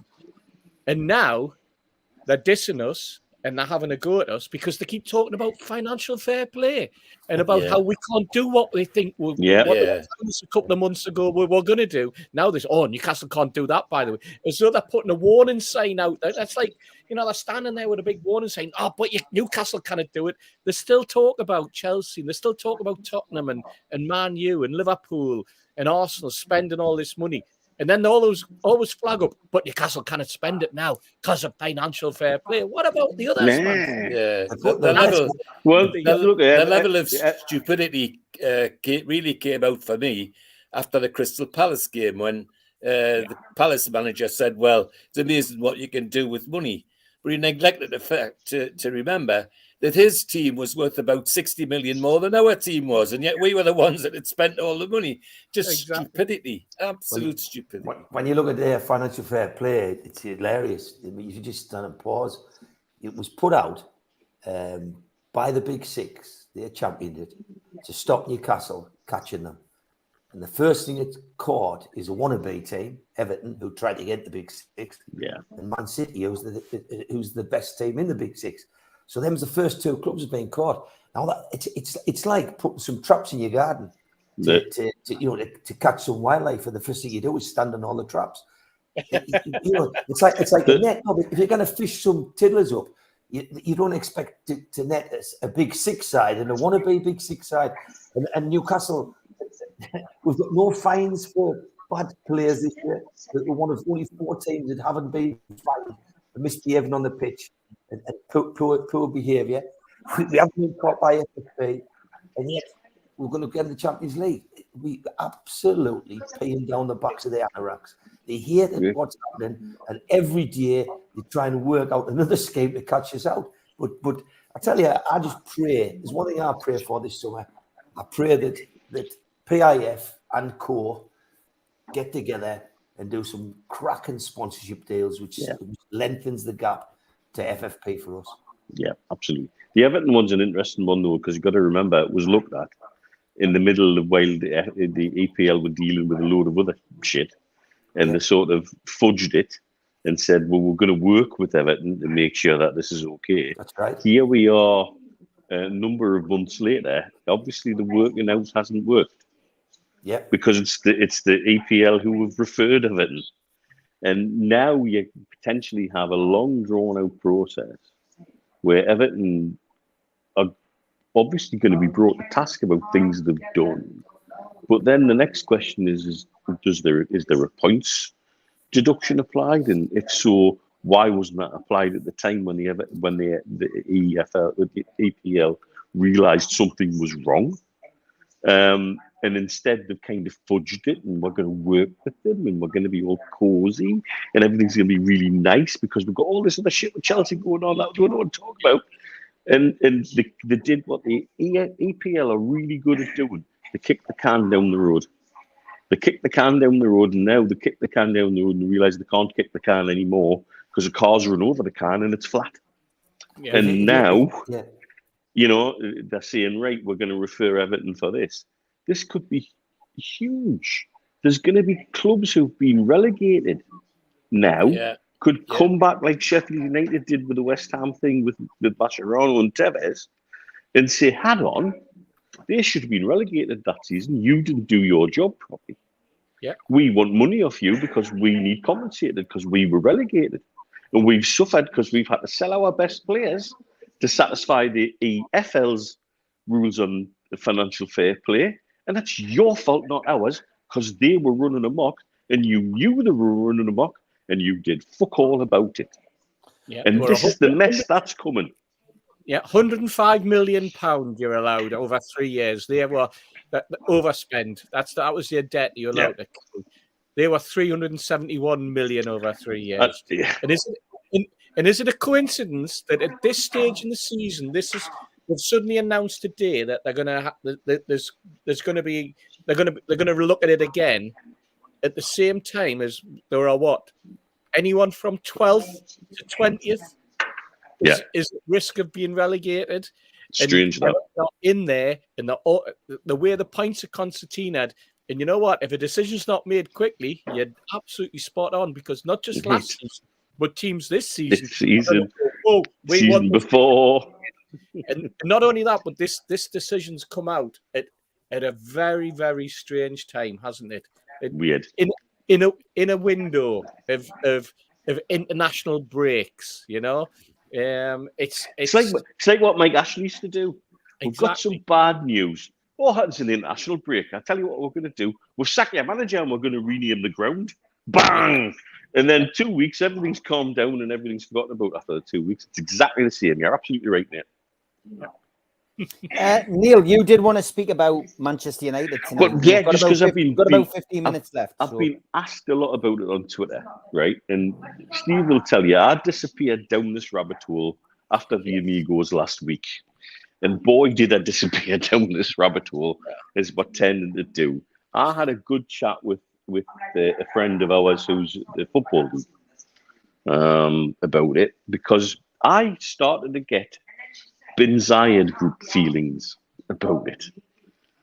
It's almost like we were the fantastically adored art film from the 80s, and what we're now looking at is the Hollywood blockbuster remake of it.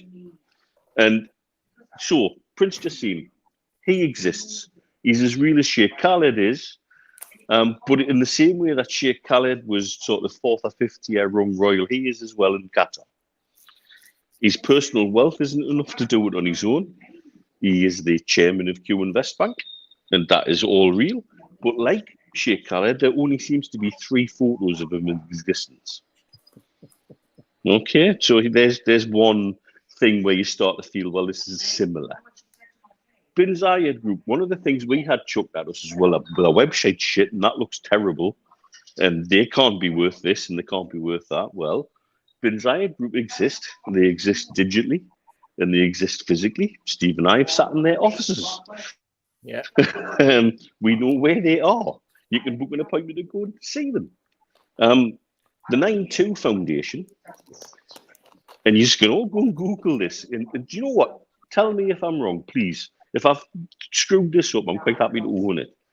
The earliest mention of 9-2 Foundation I can find is the 14th of February this year. And you're telling me that's a foundation that has the wealth to buy Man United at 7.5 billion and then some.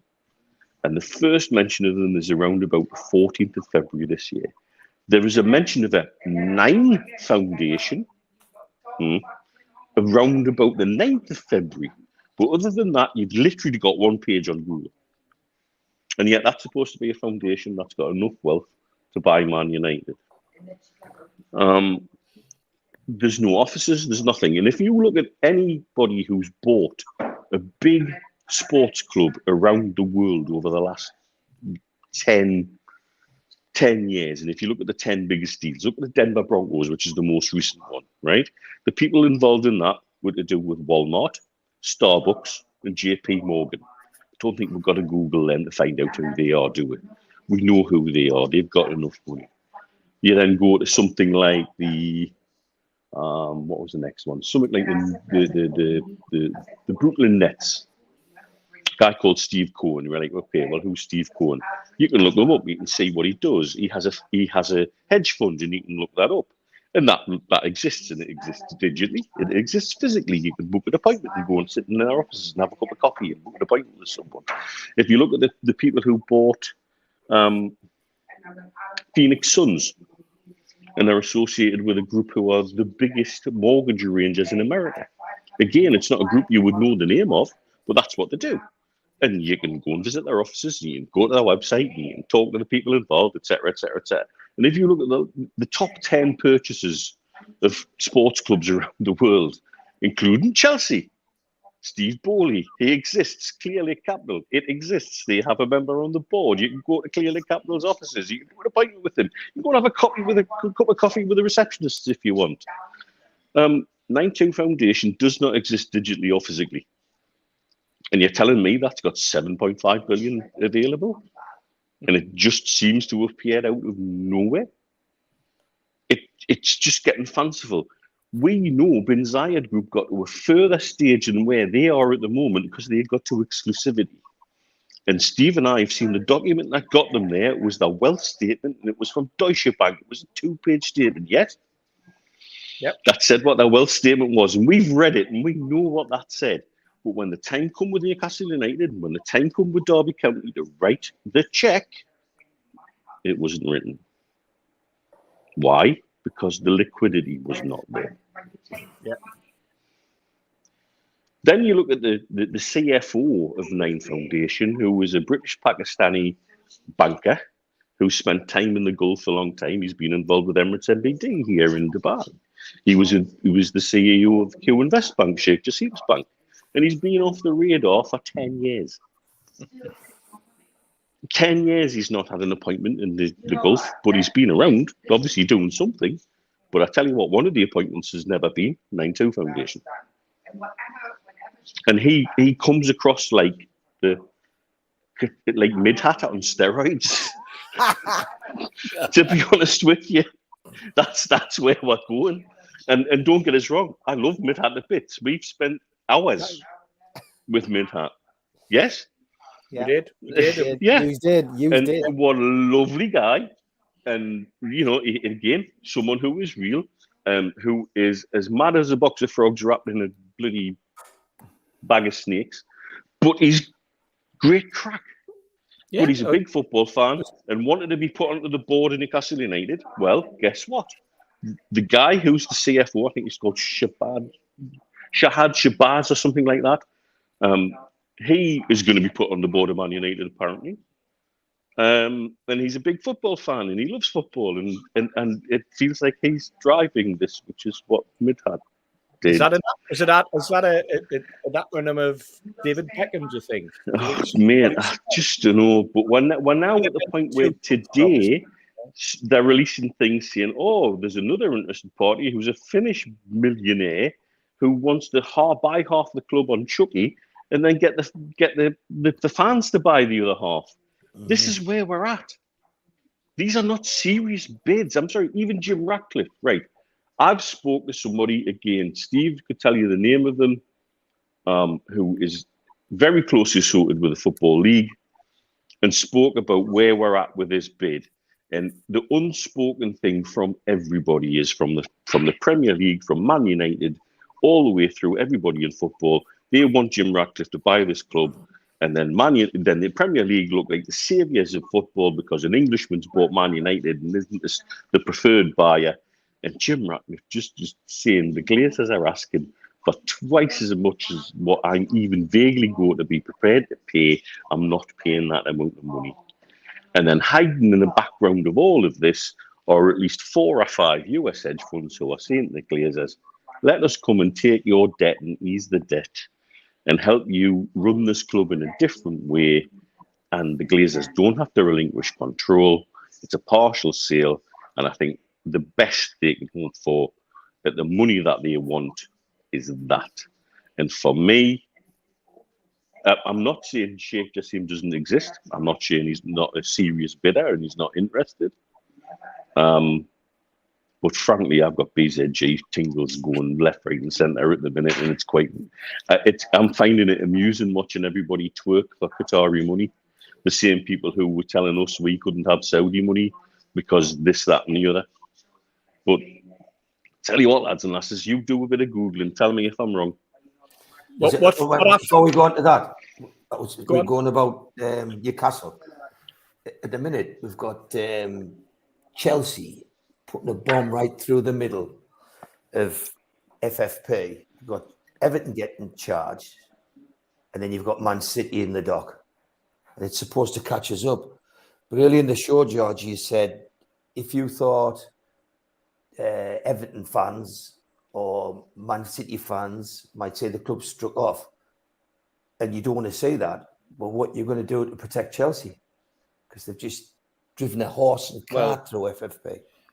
Sadly, the other thing I've said more than once on here is that I can see the wheels coming off big time for a number of the big clubs, the big so-called Big Six. How Tottenham are surviving, I do not know. I mean, if they were winning, is that not why they cannot sack Conte on the spot? Yes, because they're 1 billion in debt, and how much is that going to cost them? And they don't know where to get it from. That's right, absolutely. That Conte statement for me was a suicide note for any other manager. Could you imagine Eddie Howe still being at Newcastle United if he come out and talked about Amanda Staveley and her husband like that? He would have been on the next train back to Bournemouth. He wouldn't have lasted 5 minutes. Where he's still there and still running the team. No, I think, Keith, the big sad thing is for me is in all of this, and all of the money and all of the big players like Levy and others, and Ken Wright at Everton, they're all getting their faces into it. But the people that will end up suffering are you and me, the fans. Yeah. If it all goes wrong, it's the fans that will suffer. I mean, nobody's even talked about Everton's new ground for a while. They've gone onto a site where the World Heritage Site have taken Liverpool off the map as a World Heritage City because of Everton's football ground, because nobody bothered to ask them if they could do it. And they've damaged a World Heritage Site to build a new stadium, and that isn't even in the equation yet. And so it's affected the whole of Liverpool, not just Everton. No, my point is, Keith, is that with all of these great things about money and loans and who owns what, at the end of the day, when the wheels come off, it's ordinary football fans that pay. I tell you where else nobody's looking or forgetting to look. Just look at the top of the championship where the top two clubs are sitting in 1 and 2 at the moment are sanctioned. They're not. Yes. So there's financial problems there. And you know what's going to happen at the end of this season? Poor Mr. Gibson down at Middlesbrough is going to be back in court again, isn't he? He's just going to go up and plectic, isn't he? And just going back to Jim Ratcliffe, this is the same Jim Ratcliffe who, when he was asked not very long ago, he was actually in Newcastle at the time. I know someone who met him, was talking to him, and he was asked why he hadn't bought Newcastle, and he says because there wasn't value in it. That's why he hadn't stupid. Newcastle. £305 million. There wasn't value in Newcastle going forward. Yet people are saying he's going to stump up $6 billion from Man United. I mean, this is the crazy. This is a Man United, by the way, that is valued at only $1.5 billion. That's the book value. Yeah. Forgetting the massive debt that's sitting there. The book value based on the share price is $1.5 billion. And so why are people paying or willing to bid over the odds of $5 billion for something that's only book valued at 1.5? If you want my genuinely honest opinion on what Qatar are doing with this, it's a fishing mission. Let's go and talk to the Premier League. Let's find out what questions they want to ask. Let's find out all the difficult questions. When do the difficult questions come into play? When are we asked about this? And what are we asked about? What do we have to present when you're talking about separation of state and whichever foundation owns the club? Can we, find out as much information as we can to then take that back to QSI who might want to buy Liverpool or might want to resurrect that conversations with Leeds. Yeah. Let's not forget, they were talking to Radzrani before COVID, and what finished that deal was COVID. Yeah. And so there's a lot of things that could be going on here that we really are seeing just the tip of the iceberg of.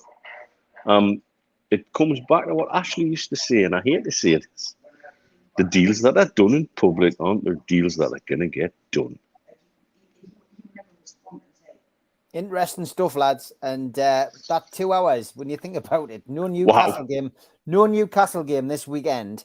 You know, lots of people say, God, how do you think of things to talk about? Well, that's because there's always something to talk about, not just in Newcastle United, but football as well. And at the moment, because we're at the top table of the Premier League as well, we've always got something to talk about. It's fantastic. Fascinating show.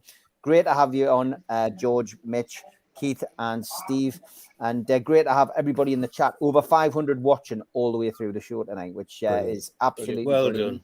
done. And again, done. Thank you. Yeah, well done. Yeah, we never take it for granted. Thanks to everybody for joining us. Thanks to the mods for keeping the chat clean. And I will be back at 11 o'clock, and I'm really pleased to say this, with George, to talk about 1973-74. And if you haven't watched it before, please tune in. Those were the days. It's a great show. It's something a little bit different. We'll look back in the past, and George, with his photographic memory and photographs of programs and stuff like that, will take us on a wonderful journey. So tune in 11 o'clock in the morning. Have a good weekend, everybody. Hopefully we'll see somebody in the Irish Centre tomorrow as well. Look forward to meeting you. Take care. See you later. Nobby Solano. Ramadan Kareem, everyone. Take care. Take care. Take care. Bye bye. Good night.